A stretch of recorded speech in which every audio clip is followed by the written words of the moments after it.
Hi, my name is Kay Badberg, and I am going to be the Dungeon Master, and I helped the other players create their characters. So I guided them through the steps, and I helped them with like choosing this over that, but I mostly left it up to them, and I also do have to create my own non-player characters or NPCs that the players are going to interact with throughout the story that I'm building. Are these NPC characters you're building as in-depth as the player characters that they're building?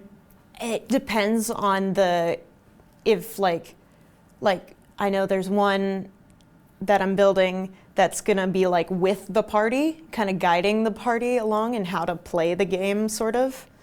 And she's more in depth, but there's also some that you're probably not gonna see much of unless the players want to. So those aren't gonna be as fleshed out. And if the players ask about that, I may have to just pull something out of the top of my head to like give them a backstory. So have you helped new players build characters before, and was this experience similar to that or different? I've definitely helped new players build characters before. I've DM'd once before, but it was for like, once again, like freshmen in high school when I was a senior, and I did have to like guide them through like, here's what you want to do. And it was very similar to what this was. But I will say that the players in this campaign that I'm gonna be running, they're a little bit more like chaotic, I will say, because they have some crazy ideas.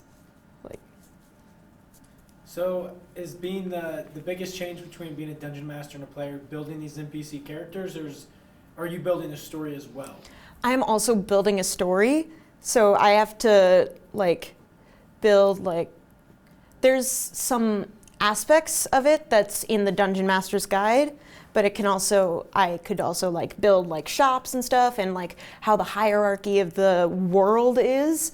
I'm trying to be as simplistic as possible so I don't drive myself crazy.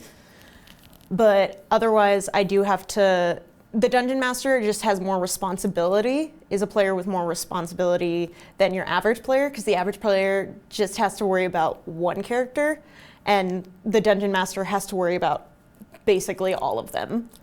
But that's up to the Dungeon Master to like do stuff to decide how in-depth they want the characters to be and how many mobs or like monsters you want in this encounter or in this encounter, stuff like that.